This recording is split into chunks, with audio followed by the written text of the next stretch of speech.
Welcome to another edition of the Rap Soul Podcast. I am your boy, 12 Kyle. I want to thank you all for tuning in as you do each and every week.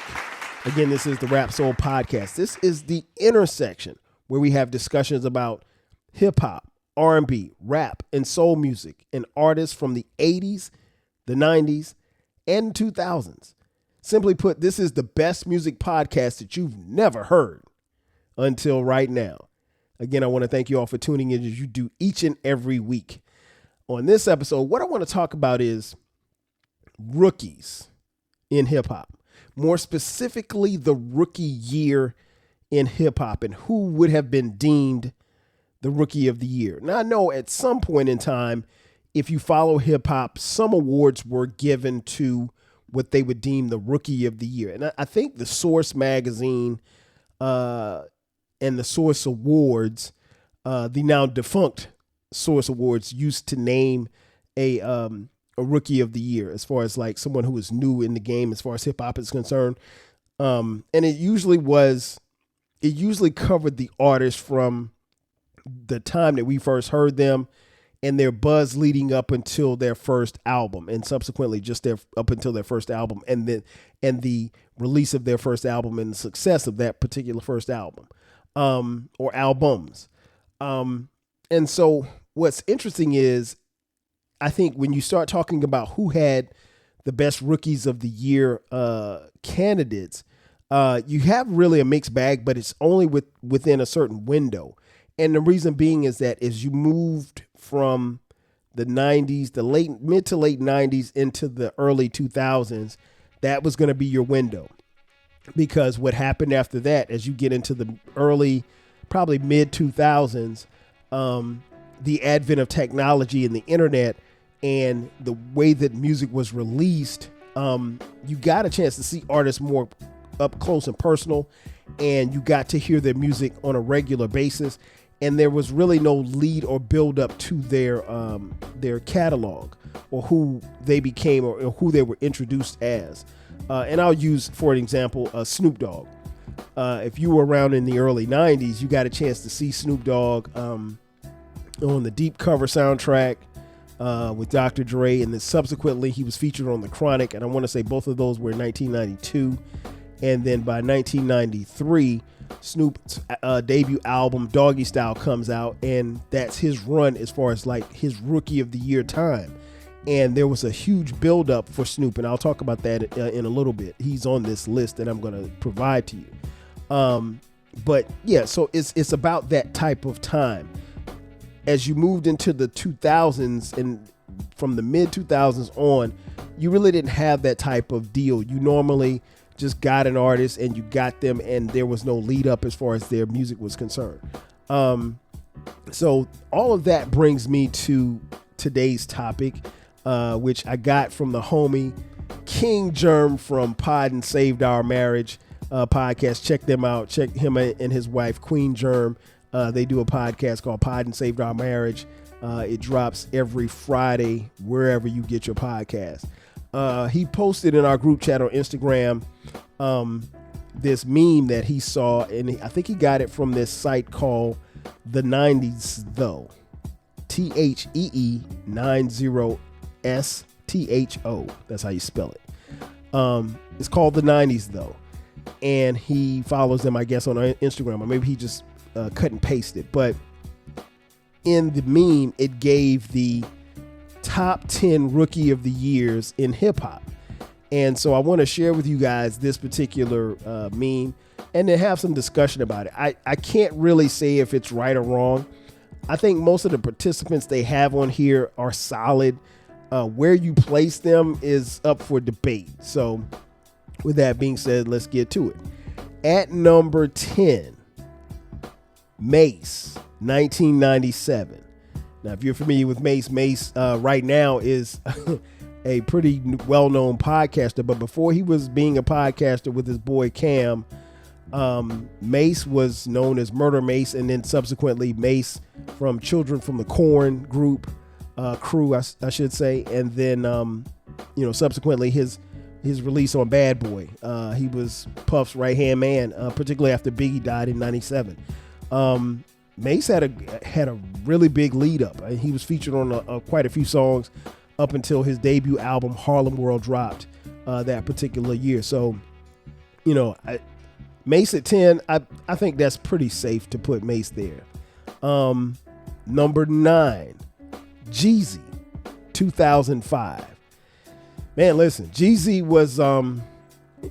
for me seemed to come out of nowhere. He was in the group Boys in the Hood, which was subsequently produced by, I think it was on the Bad Boy South label.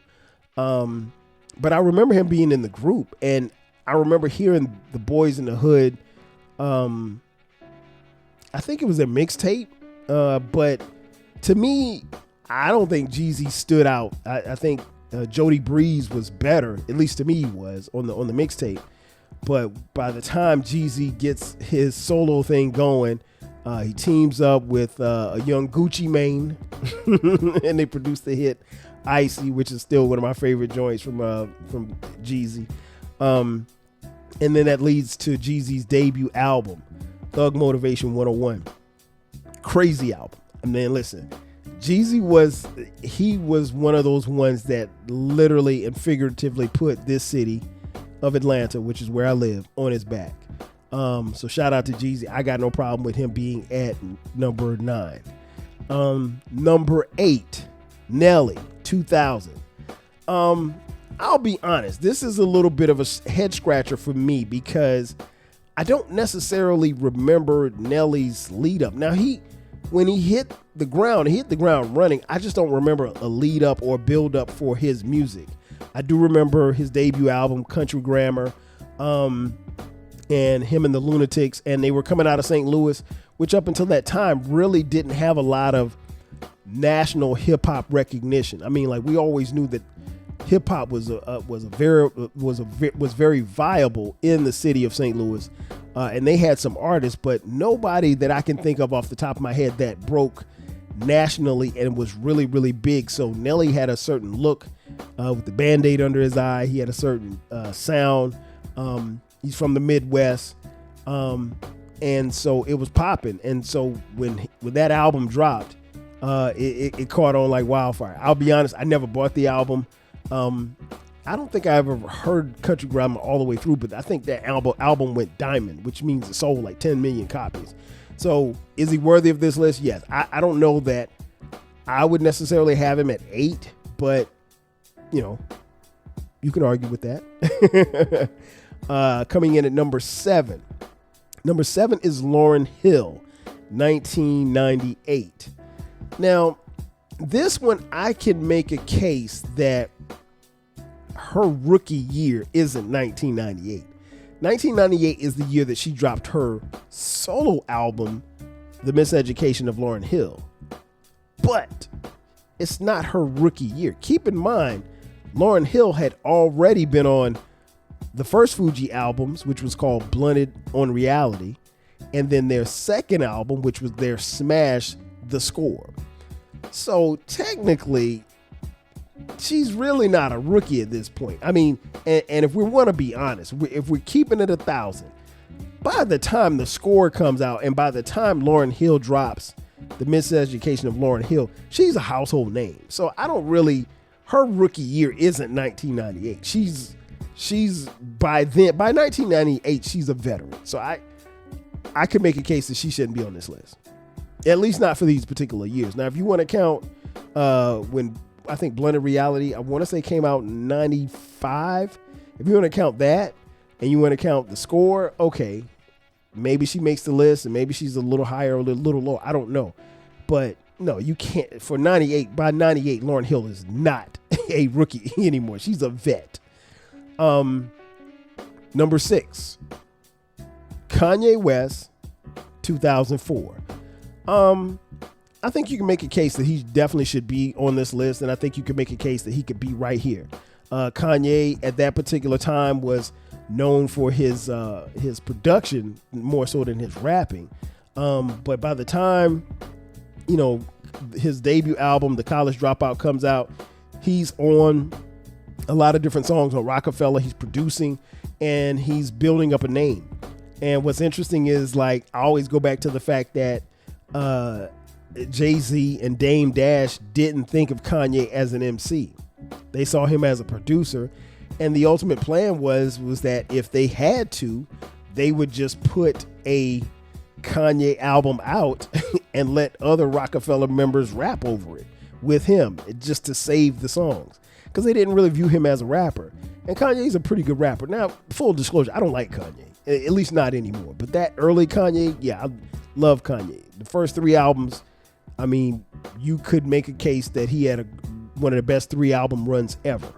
But I stopped rocking with Kanye a long time ago, so I try not to talk about him. But for this particular discussion, he is definitely worthy of being on this list, and definitely worthy of being at number 6. Number 5, Nas, 1994. Yes, and yes. As many of you know, I think Nas is the second greatest lyricist of all time. He was someone that was billed as the next one, the next king, the next Rakim. And from his debut on Live at the Barbecue and back to the Grill again with Third Base, and then we get his first album in 1994, Illmatic, which I think is one of the greatest albums in hip hop history. You could make a case that, yeah, he is definitely worthy of this list. I could make a case that he probably should be a little higher, but that's just me. I'm biased. Oh, sue me. Number 4, The Notorious B.I.G., 1994. Yes, Biggie definitely is deserving to be upon this list. Biggie's rookie season, if you will, started with him kicking songs like Party and Bullshit, the Dolly My Baby song, and then subsequently leading up to his debut album Ready to Die on Bad Boy Records. Biggie had a crazy buzz in the streets, and there was a really rush and push to get Ready to Die to consumers, because he was everywhere, and Biggie was going to be the next star. So I personally will make a case that Nas's rookie year was better, but if you got Biggie at 4, if you got Nas at 5, you got to have Biggie at 4. Number 3, Dark Man X, 1998. If you don't know who Dark Man X is, he is better known as Earl Simmons, better known as DMX, the late great DMX, 1998. DMX definitely is worthy of this list. You could make a case that DMX could be at 1. The man not only dropped his debut album, but his second album, both within the calendar year of 1998. And if I'm not mistaken, both albums went platinum. And I think at that particular time, he was the first, and still may be the only artist to drop their first two albums back to back within a calendar year that go platinum. I mean, that was unheard of. Man, I miss DMX, man. I miss the dog. Yeah, he's definitely worthy of being on this list. And again, you can make a case that he should be higher. Number two, Calvin Brodus Jr., aka Snoop Dogg, 1993. I mentioned him a little earlier. I stand by what I said. I will make the case that Snoop should be number 1. And the reason being is that up until that point in 1993, we had not seen a buzz like this. I mean, to the point where there was an immediate rush because some of his music was getting released and bootlegged on the street. I wish I had time to talk about how you bootleg songs, but that's another story for another day. So yeah, Snoop had that, and he had charisma, and he was riding the wave of Dr. Dre. He was riding the wave of a murder trial eventually that he would be on. But yeah, Snoop in 93, man, from The Chronic to Doggy Style, his debut album, which I tell the story all the time. Doggy Style was supposed to come out on a Tuesday. They had to push the date up because they feared that it was going to be bootleg to a particular Friday. And between Friday and Tuesday, the debut album from Snoop Dogg sold over 800,000 copies. I remember being in line at the Prince of Orange Mall in Orangeburg, South Carolina, where I was at school at South Carolina State University, on a Friday night in the line to get the album because the record store had to open up at midnight so that they could sell it. And there was a line out the mall around the corner, people waiting to buy this album. And I mean, like, they had hundreds of copies, but it was just incredible. I'd never seen anything like it. People had to have this album, and Doggy Style did not disappoint. So Snoop's rookie year was incredible. I will make the case. I don't really have a lot of issues with this list, but I will make the case that Snoop should be number one. Coming in at number one, Curtis Jackson, 50 Cent, 2003.